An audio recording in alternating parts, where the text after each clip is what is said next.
friends, and thank you for joining us on Charting the Way Forward, where we deliver research-informed strategy and intelligence from across the Democratic coalition. This podcast is produced by Way to Win.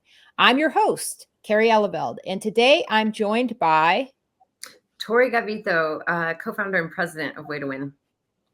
Maddie Medved. I am narrative and comms manager here at Way to Win. I'm Dan Ancona. I'm a consultant in media and research that works with Way to Win. Okay, so we're going to have a strategy session today. Pretty exciting. Donald Trump's approvals in multiple polls on multiple issues are in free fall, folks. All the way, his approvals in particular, all the way into the 30s in some polls. So after spending the last two episodes doing a deep dive on what went wrong in the 2024 cycle for Democrats, episodes that featured incisive commentary from Dan Pfeiffer, highly recommend, 5 stars, go back and listen, don't miss it. We thought having a strategy session on Democratic opportunities could be a pleasant diversion. Mindful, of course, that the mindset of some Democrats in Washington is still a barrier to more assertive action, but some people are taking the bull by the horns. So, all right. Let's start here. 100 days into his second term, as everyone's pretty well aware, but I just want to set up some basic stuff. Trump's polling over the last week has been so bad, frankly, it was hard for me to choose which data to cite. Here's just a few points from surveys that were taken by high-quality polls done by the New York Times and the Washington Post. Overall, voters are rattled by Trump's aggressive action, saying he's gone too far, quote unquote. 59% call his second term scary, including 61% of independents. By the way, he's down in the 30s with independents. That's where his approval ratings are in most of these polls. On tariffs, nearly 2 in 3 Americans disapprove of his signature policy on the economy, the very thing he was elected to fix. And on immigration, in both polls, he's now underwater with majority disapproval on his handling of the issue. It was so bad that today in his cabinet meeting, and I just added this in because I heard it and I was like, of course, Trump began by saying, quote, "You probably saw some numbers today. And I have to start off by saying that's Biden. That's not Trump." And he was talking, of course, about the Q1 numbers and the 7% slowdown or fall of Wall Street. And he's still blaming Biden, and those are his numbers. Let's be really clear. So with that basic setup, there's a lot of openings here to start cementing narratives in voters' minds as we look to 2026. Tory, what has stuck with you as fertile ground for Democrats moving forward? I don't think there's been a more put on a platter for us opening to connect the both and of what we've been doing a lot at Way to Win and iterated on, which is called the race class narrative, which is saying like they are dividing us and distracting us so that they can steal the cookies. And right now, Trump is leaning in on some very unpopular policies around immigration that are abducting neighbors off the street, sending citizen children to foreign countries. These are unpopular policies, and it is just he is attempting to use it as a distraction from the fact that he has totally tanked our economy, a world-class economy that was on the rebound, unlike any other nation post-COVID, whether people felt it or not. I mean, obviously, the rebound post-COVID was not so widespread in the face of 50 years of trickle-down economics, but it was a rebound economy, and it's gone. And so we have the opportunity to fight on both fronts and make that argument very clear. Yeah. So, it's possible, to your point, Tory, that Democrats could use this moment to make virtually any narrative stick. Just because he's down on his luck and, he's kind of limping into the next series of things that he's going to be trying to do with legislating. He hasn't done any legislating yet. So regardless of whether it's directly related to Trump's policies, we were discussing internally how Republicans really unloaded on Joe Biden after the Afghanistan withdrawal unraveled. And Dan, you've been, I don't envy this, by the way, researching all of the advertising over the past couple cycles. And didn't GOP groups start pummeling Joe Biden on inflation right after the botched Afghanistan withdrawal? It was right around then, yeah. And I have a great job. My job is very interesting. Like like I'm just wading through muck every day. It's like working in a sewer or something. Very enviable. The paid stuff is like the least bad of it all, right? Like the paid stuff is just terrifying and good and like effective and like it could be worse. I see a lot of the other stuff online too. So we went back and looked at one of the sort of markers that we flagged in 2002. It was certainly like something that we had started tracking. We use a firm called Ad Impact to that tracks all the paid advertising that's happening through the cycle. And we sort of saw this starting to happen in the beginning in 2001, and it was August of 2001 when this started to happen. You're talking about 2021 and 2022. 2021, right? Yeah. Exactly, right? Yeah. Did I say 2001? You said 2001. You're transported way back in time. Like a lot of years though. That was when I first got involved. So sometimes my brain goes back there. Right? Like anything post Trump 1 is a dog year. So yeah, totally right. So yes, 2021, the beginning of Biden, and around when like Kerry said, when the the Afghanistan withdrawal, I looked that up too. It was August 30th was sort of the end of that, but it was kind of starting in July and August. Right around when that happened, there was a group called American Action Network, and we saw them. They'd done a couple of little ads here and there, and all of a sudden they just poured the gas on. Right? We saw them spending $1.5 million a week, which is at that part in the cycle is like a fair amount of money on a broadcast spend. And I went back and grabbed the file, and we even have it here, so I'm going to just play it. DC liberals spent trillions.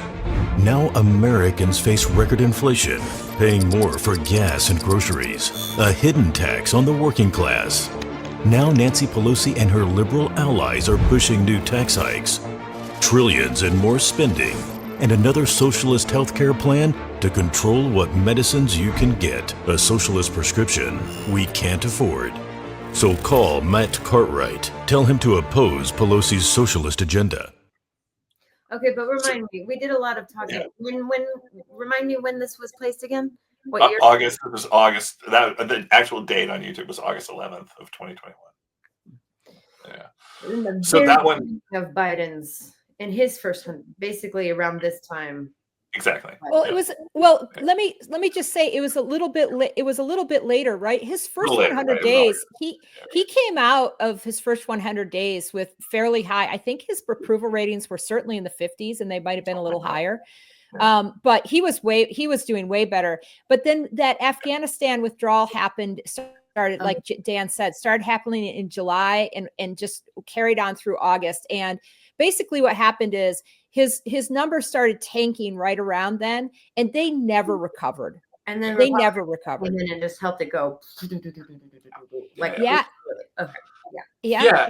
And that, those narratives that were floating around were, it's so funny because watching that ad, it's like the fundamental turn of that ad is nonsense, right? It's like saying that like the government spending caused the inflation. That was not true. Like that's like that just was false. But it was a narrative that they needed to push. They needed something. It worked for them, and it was enough sort of guilt by association that they were able to put that together. And there were a bunch of different things happening at that point. There was earned media stuff that was happening. There were stories that Republicans were starting to tell about the Biden economy. And the press was just kind of repeating all this, right? Like it was like all the stories were bad about him, like already starting to be bad. And the White House comms department was not pushing back very aggressively on any of this point. I mean, the point that I'm hearing, and I know this is like actually a point, Kerry, you want to make, but just to make it loud and clear, is like those conditions exist now, right? Like, so I just want to repeat, it's like we are at that post 100-day mark. He is a fallen star. Trump has lost any credibility from mainstream media to independents that are being polled. The only people that still find him credible are the people already like part of his cult, right? Like the big MAGA supporters. Okay, so that's all the same condition. And then like the media, like the mainstream media. I know I looked at Maddie for a second because I was like, not so much like the bro manosphere podcasty stuff, but like legacy media is very freaked out. I mean, there's not a moment you don't turn on the regular news and have them very freaked out about what's happening with the economy, very freaked out about due process, and kind of ignoring the Supreme Court decision. So like we have that energy right now, and so now would be the time to just keep driving. And I think that's the interesting thing, because I'm also like, there was this funny moment in at the beginning of Q1 of this year, like the very beginning of 2025, when people are like, can't we just write it out and see what happens and play dead, And then people started, Democrats, not just, well, people too, but people and Democrats started like stand up, push back, find their voice, find their footing. And then we see the like fruit of our own success, right? In some ways, we should claim the victory that we're a part of why his polling numbers are so bad, because we are we are pushing back. We are saying what he's doing is wrong. And now I'm hearing kind of little chispas again of like, can we play dead now? Can we stop visiting El Salvador now? Yeah. Can we like hang back now? And it's like, dude, how do you think we got here? By being loud and proud and fighting. Okay. Yeah. Right. So Tory is taken my whole script and just put it into a monologue. So we're going to end the show early. No, I'm just kidding. That's great. This is exactly where we were headed. I do want to, before we get into what Democrats are doing, I want to ask a question, and it's open to any one of you, which is, if you could, because that inflation narrative that they developed, right, regardless of what they said the reason was or whatever, that haunted the rest of Joe Biden's presidency, was the high prices, the inflation. And, so if you could, and obviously, voters were feeling it at the grocery store and sometimes at the gas pump and whatever. So it's not like it was just created out of whole cloth.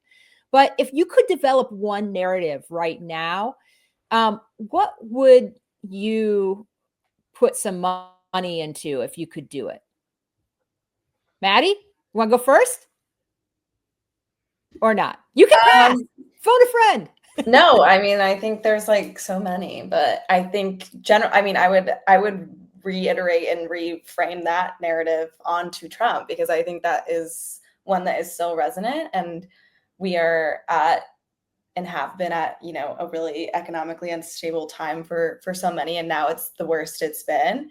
So I think that's something that when people feel the material impacts, especially of what the federal government is doing, like that's what really hits. So I would want to make sure people are knowing who to blame and what to blame for the economic strife that they feel. So that is definitely something to double down on. Dan, you want to get in there? That's more or less exactly what I was going to say. So we're aligned here.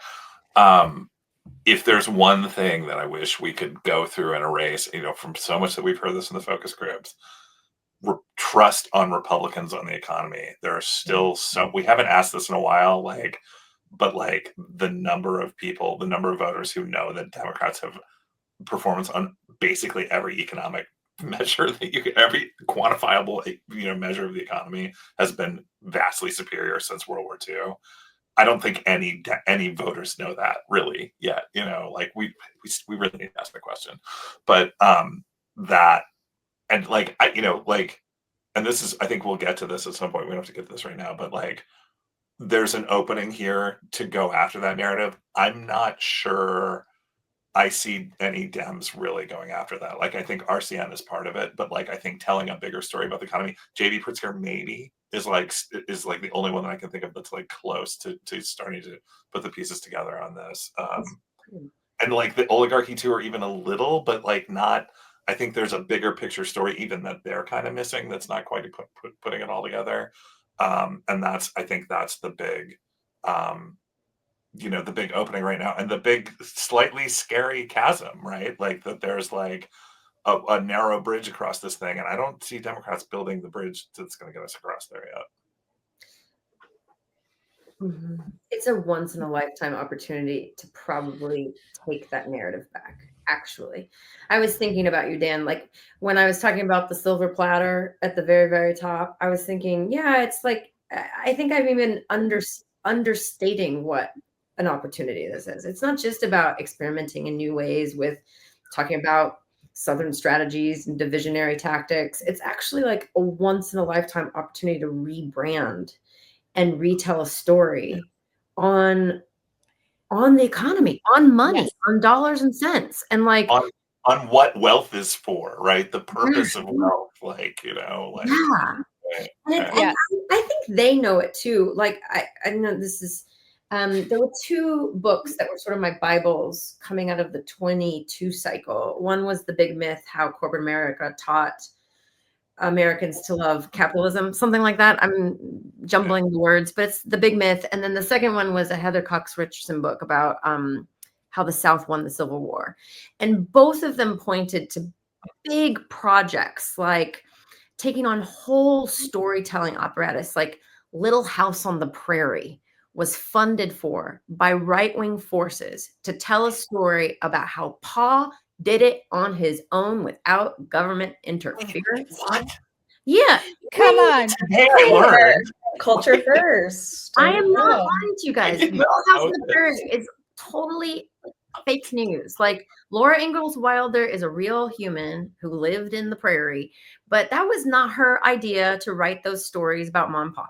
Anyway, and then it was like when it was initially written, it was to tell a story about bootstraps government, like bootstraps economies, zero government. And then when it was put on TV, it was in another era of like where we were making strides on government as a social good to create a system that can support everybody. It was like we were making strides and they brought the bootstraps back. And I was on freaking Instagram like last week. I don't know why I'm being targeted, but I got all these targets for like, would you like to audition for a role in the Little House on the Prairie reboot on Netflix? And I was like, wait, what? This shit's getting rebooted? We need another Little House on the Prairie? So they know, this is my point. They know that they've got to start telling stories about bootstraps again because people are tired of pulling on the damn bootstraps. Tori, we have to stop the show. We're all in your minds. No, Tori is blowing my mind. We are not stopping the show. We are not. Let's put Tori's Instagram feed live on the show right now. No, I'm just kidding. Okay, I want to highlight something that Tori said. She said this is a once in a lifetime opportunity. And I've been thinking what a big opportunity is, but to take back the economic narrative, I just want to suggest right now, once in a lifetime opportunity as a title for the show. Okay. I'm not kidding. I think it's that big. I think Democrats have for years been trying to tell the story of how, a Republican tanks the economy, like during the Bush years, and then a Democrat comes in and cleans up the mess, and then the Republicans tank the economy, and then a Democrat comes in and cleans up the mess. In this moment, it seems like public opinion is actually in a place where people understand that there was an economy that may not have been perfect, but it was chugging along pretty good, and Trump has single-handedly ruined it. Right. And it's a case where, I mean, we all know that mainstream media isn't the only thing that we need to be on our side, but it's helpful. It's helpful to have the mainstream media generally getting the story right in this case, for one thing. I do want to, Dan, did you want to jump in and say something? Because I wanted to. Just a really quick thing on the media projects was there was an Arnold Schwarzenegger was like in it, but it wasn't his main thing, but he was the MC of it. a thing called Free to Choose that was on PBS in the 80s. It was the sort of nonfiction equivalent of the Little House on the Prairie narrative, right? And it was like an 8-episode thing that was AEI or Cato or one of them, I think, had funded. And like we've talked about doing one of those like for a long time. Maybe that's where we're headed. Well, this could be the moment. But Tory is auditioning, apparently. She's gonna be Instagram. Yeah. I told my husband, I could be the Mexican on the prairie. I could be the like be like the Tejana, the 7th gen Tejana that like border crossed me. I mean, that's my actual story. I could need to do this. Yes. Add a character to the prairie. Yes. On a prairie, right? Picking a papa. Right? Like there's like the I'm literally crying. Sorry. We've all lost it again. Sorry. Yeah. I don't Go ahead, Dan. I don't Okay. even know All right. what I have a serious direction to take this. This is more Little House on the Prairie than I ever imagined in this episode. But I do want to, so I want to get back to, I want to shift gears just a little bit and say, look, I think Donald Trump, you know, like, I wish he wasn't ruining the economy, but he is. That's where we are, right? And so he's done that so well himself that it's like the story is kind of, I mean, I think that Democrats obviously should pummel him for it and be jumping on that bandwagon.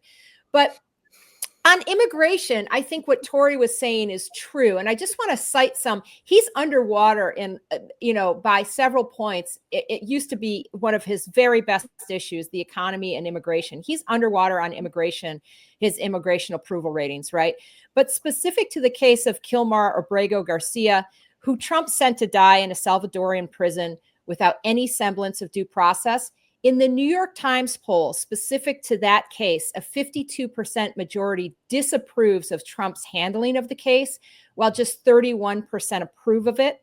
And I want to give credit to someone like Senator Chris Van Hollen, who really, captured the story by going down to El Salvador, demanding to meet with him, reiterating that it would be, a violation of the International Criminal Court for him to not be able to meet with Abrego Garcia, and then got the meeting.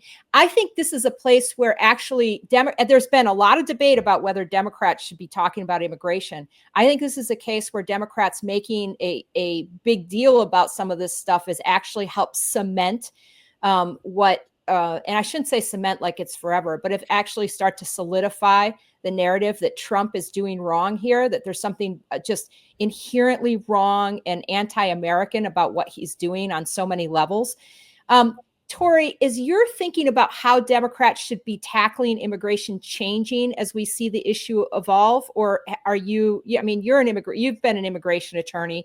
You know this, you're a 7th gen Tejana on Little House on the Prairie. But is your mind space on it sort of evolving as you're watching how this has gone? No, it's not evolving, because it's always been just stand for something and make an argument for it. And I don't know, there's something about, I don't know exactly how to tie this together, but I remember reading kind of early post-cycle spin where Senator Fetterman was like, how on earth do you expect me? Like just imagine me standing in a Walmart parking lot and describing to these folks why I wouldn't vote for Laken Riley. And there's something compelling about that. I understand what he's saying. There's people in his district who are scared, they're nervous, they want safe communities. So tell them how this doesn't solve that problem. So get on your soapbox in your Walmart parking lot and tell them. And now there's something now about certain Democrats that are worried about full-throated defense of Abrego Garcia, because he's got a tattoo, and he wears a baseball cap. And I'm like, do you know how many people in that Walmart parking lot have tattoos and wear baseball caps? I mean, come on, these are Americans. He's fucking American. This is what we look like. This is what we wear. I mean, have you not? It reminds me of us being elite again. Have you not been to your kids' basketball game in like a minute? Have you not like walked outside the Beltway in a minute? There are a lot of people that look just like Kilmer, a lot. And so like, you're not going to stand up for them because maybe there's a tattoo. I mean, get a grip. And so I don't know. I just feel like, I think we got to stick to our guns on this one, that it's about due process. And if they come for him because of a Chicago Bulls hat, they're going to come for somebody else. And we see it. The babies are getting deported now, like who are citizens, who are not having any kind of adequate access to representation. And I heard one story that the second the family got a lawyer on the phone was when the DHS like cut the procedure. And it's just like, wait, what?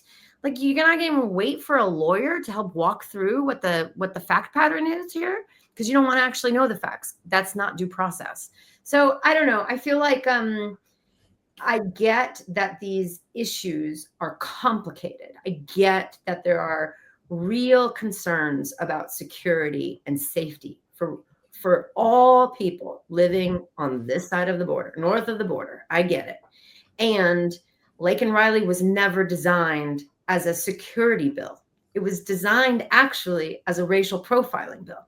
And that's what's coming home to roost. So you should have made that argument, and we can still make it now. Absolutely. I couldn't agree more. I tell you what, let's switch gears a second and go. I just wanted to point out the Harvard Youth Poll. And I'm going to get back to Maddie here. Last week, the Harvard Youth Poll found that 15%, I'm going to repeat that, 15% of young voters think the country is headed in the right direction. Just 30% of Gen Zers approve of Trump's handling of the economy. So, and Maddie, as you survey the creators and the digital landscape for young people, do you have a sense of what's, I mean, I think you've alluded to this, but do you have a sense of what's dragging down Trump's numbers so badly with the youths? Like, what's really catching on? Everything. Like, where do I start? Everything we mentioned today. I don't think young people are any different than all of us who are very upset with what's going on. We're facing a crisis like never before, just like an oligarchic government that isn't hiding its agenda. It's openly and unapologetically serving the billionaire class. And so I think people are seeing that and are scared. And I think generally, yeah, I mean, the economy is a big one for young people too. I mean, this is a generation who's entering the workforce, who are renters, who are maybe thinking about starting a family or never thinking about it because it doesn't seem possible. So it's like, these are still the issues that matter to young people. And I don't know that there is a single one that Trump is winning on. So again, another opportunity to just make sure it sticks to him. All right. For sure. I want to also note, oh, sorry, go ahead, Dan. Yeah, no, I got one on the youth poll. So I haven't done a thread on this. I really should, because I went through and sniffed around in the crosstabs a little bit. And there's all kinds of good stuff. This is an excellent poll, by the way. I don't know if it's going to happen. John, if you're listening, John Della Volpe may come on the show at some point. This is really, he did a great job on this one. But the one that really, the number that really stood out to me was politically engaged. The way he asked the question was, do you consider yourself to be politically engaged or politically active? Yes, 23, no, 75. And there was no gender split on that. Both men and women were no, 75%. So in terms of, KPIs that we think about, numbers that we'd like to change, that's a good one. Yeah, like that's 23, 75 in this moment is wild. Totally wild. The other thing, there may not have been a gender split on that, but there certainly was. I was looking at an NBC poll, and if among Gen Zers, Trump was in the 30s for approval rating, but the difference was in between the young men and young women, where 45% of young men approved of Trump's job performance, while just 24% of young women do. So that's kind of wild. I mean, there is that gender split exists, but it just is like on steroids among Gen Zers. So, Maddie, do you have a sense? What? So no, sorry, go ahead. Yeah. Well, I just wondered if I mean, unfortunately have a sense. okay, tell me. Unfortunately, Just like men. I'm living it. She said. No, I mean, I really just, it's a direct result of the work that the right has done for years and harnessing, especially culture first, like male dominated digital media spaces. And post-election, I think we all saw like the talks of the manosphere and the deep red pilling that the right's media ecosystem has been doing, especially in long form content spaces like podcasts and YouTube, which is like what I want to double click on, because I think there's this graphic from a Bloomberg article about the manosphere that like came out post-election, and it was just showing like the frequency of conservative messages and conservative leaders like entering or platforming themselves on culture first content, and like the timeline leading up to the election. And it was just crazy the way it's like it's seeded in off years, and then it progressively gets much higher in frequency, like going up closer to 2024. And so it really just shows how the right knows how to like relate to culture first audiences and seed narratives in off years and platform their leaders in strategic ways. So audiences are primed and red pilled going into election cycles. Yes. And we saw obviously the way that they voted, but that work wasn't just for the election. It was intentionally pervasive to like instill these deep conservative values for years to come. And I think, frankly, I don't know that a lot of them, despite how this administration is actually affecting their real lives, which I think it is, I don't know that they'll ever like admit defeat or turn away from this like deep red pilling that's happened.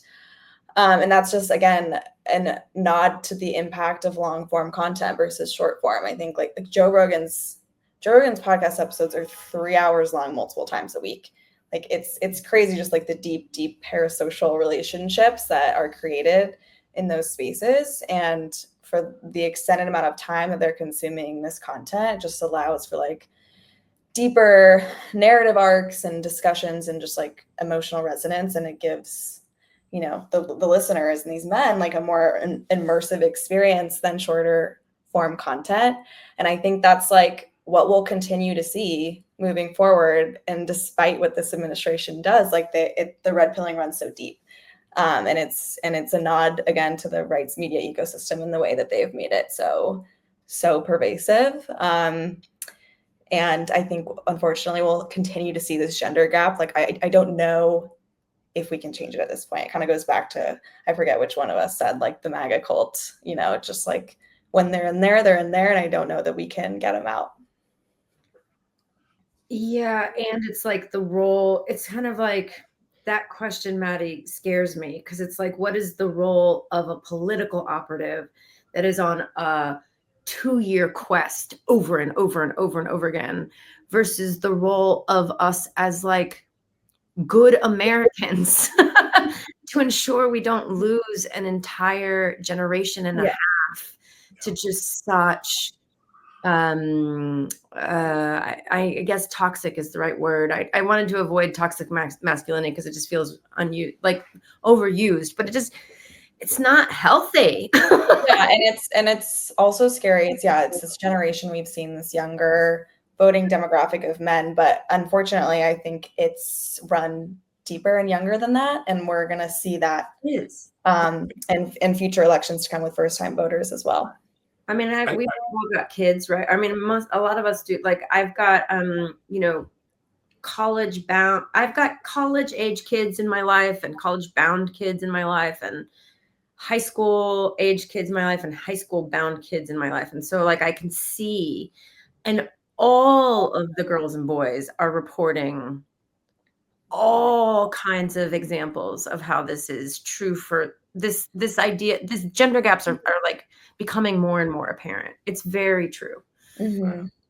So the toxicity question, like whether you think, you know, I think Rogan is probably like on the sort of only, I forget how bad it is. I haven't listened in a while, right? Like it's like he veers back and forth between being pretty toxic and less toxic, right? And there's certainly people who are way, way, way more toxic who have big audiences, right? So regardless of that, and Rogan, to his credit, has said the deportation thing is messed up. This always happens. Rush Limbaugh said the George Floyd thing was messed up originally, right? Like he was still alive then. So that happens a lot, is like there'll be an initial reaction and then eventually they'll sort of reason themselves out of it, right? But there's a bigger picture sort of question here that I think what Maddie's saying sort of gets to, which is sort of the question of where we start is what did Democrats do in this moment and how this is going to happen. And like the hypothesis of a big group of Democrats now is, well, the problem is that, we were too far left. The left has dominated, the party and like has taken over the party. And that's why we didn't lose. If you really look at like what's happening on the ground, it's about this media landscape stuff. And like moving right is not going to change the Joe Rogan issue, guys. Like it just isn't, coming up with some kind of strong story about who Democrats are for and what they need to do is a possibility, inside this media landscape. But like there's a structural thing going on here that doesn't have anything to do with ideological positioning of the party or what the perceptions are of that. When we go talk to voters, we see this all the time. And I have one bit of data here see if I can add this. This was Margie O'Mara posted this on Substack. I'm finding more useful with a lot of data, a lot of nerds talking about stuff on there now. So this, for people who are just listening, it was a chart that she had. And we'll post this on on Blue Sky. Well, I'll post a link to it. Basically, like I'll just start with the first number. Trust on more likely to lower the cost of living for ordinary Americans. And this was just like a little bit ago. 39 Republicans, 37 Dems, both neither or don't know. And those I'll have to dig into the poll to figure out what the exact splits are on that. But both neither or don't know is at 24. So there's an opening, but Dems are still in negative territory on this, right? Because why wouldn't they be? No Dem has really said clearly like what they would be doing differently or what the options are there. Now that we still have time, we have a year and a half to do this. But there's an opening here that like, and this is sort of my overall concern is like the people saying moderation or playing over dead or, Gavin Newsom bringing on right wingers on a podcast. How does that fix this? There's other than us on this podcast and like JB Pritzker and Bernie and AOC, like there's no real answers to these big problems that are out there. And that's concerning going into. Yeah. And when you say fix this and answers, like get practical for me. It's like being clear about what you stand for, and therefore you're a member of the Democratic Party. Like JB Pritzker can say, like, these are the values I stand for, and I'm a member of the Democratic Party because we share these values. This kind of just like repeat over and over again that get to these threads of why we love America. For some reason, my eye was drawn to the patriotism thing, just because I personally feel more patriotic than I've felt in a long time. Like the slashing of our Constitution feels the kind of way to me. So, values hard work. Well, if you look at the patriotic thing, more people said 44% of people said they consider Republicans to be patriotic, whereas 22% said they consider Democrats to be patriotic. But, I want to get back to, I think this is what Dan's saying. And this applies for the youths, the young voters. This applies for young men. This applies for, regaining that narrative. Like there's always opportunity in crisis. We are absolutely in crisis, right? There's always opportunity there too.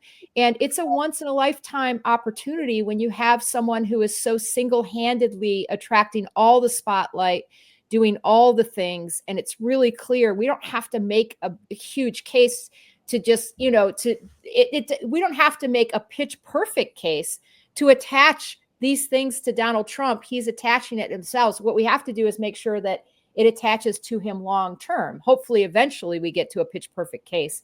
But, I feels like I will say this, Democrats in Washington, and this is something that Joe Sudbay said, several weeks ago when he was on, which is that Democrats, that people in Washington are still living in the world of November. when Democrats lost, and they seem to still be sort of attached to that. We are in a whole new world now, a whole new world. It is entirely different. And it seems like there's a lot of Democrats who are kind of freaked out by the idea that Democrats have been Democratic approval ratings, the party approval ratings are incredibly low, lower than lower than Trump's ratings, frankly. And that the Democratic Party is viewed as out of touch. And I just want to say, like, we have been studying, as people know, this group of Biden skippers who voted for Biden in 2020 and then sat out 2024. And what we hear over and over again, and we listen to under 35 voters, we listen to a group of Latinas, a group of Latinos, and we listen to a group of Black men. And these are all focus groups in the battlegrounds. And over again, we heard, we want to see Democrats stand for something. We want to hear them say what they're going to do and do it. We want to hear them be the party of the working class. We want authenticity, right? And like, it's so clear over and over again. And the conversation that is happening in Washington over this among a class of, not all Democrats, but a class of political consultants and at least some Democrats who seem paralyzed by not knowing what to do, or thinking, well, maybe we shouldn't talk about immigration too much, or, whatever. That is, they should listen to every one of these focus groups, because Democrats are seen as out of touch, not because of the things they're doing, but because of the things they're not doing. Yeah. And Kerry, this is, if any of the frontline people and the consultants who talk to the frontliners, because this is where we hear this a lot, right? It's like the frontliners are concerned about this, the frontliners are concerned about that.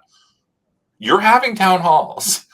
There was video the other day of MGP. I don't want to butcher her name. I forget how to do it, and I take names very seriously important. I forget how to pronounce it. So representative in Washington, right? Yes, of the in the Vancouver area. Vancouver area, right. There was a town hall. There was video of her. She was getting destroyed in this. Like, it was sad. I mean, it was like her excuse for voting for Laken Riley, for voting for the SAVE Act, was that it wouldn't pass the Senate. Like, this is, I mean, I don't even know what's going on. But like, if these people are listening, you don't have to spend money on research. Just go to a town hall and where these things are happening, or please do a focus group and do what we're doing here on this episode and show us the data and show us the sound from those focus groups and show us how we're wrong. Like that. I mean, this is what's so frustrating about this, is I feel like we bring all this data to this discussion, right? Supposedly they have data, right? Like, they're not just making stuff up, right? Like, but we just haven't seen it. And and we want to have this discussion. Like, I'm not saying this to be argumentative with these people. Like, I really want to know, like, if we're getting this wrong, let us know. Like, let's figure it out. We want the whole family to make better decisions. That's our purpose here. So I'm not seeing it, but Team win. Yeah. We're all on team win. We are all on team win. So I think that's probably a good place for us to leave it today. If you are a political consultant with data that says something different than our data, contact us. We would do a friendly debate about the path forward. We'd be willing to do that.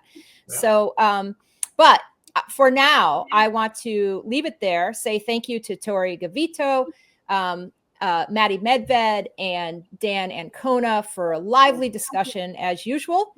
And thank you to our listeners as we engage the work of rebuilding our democracy.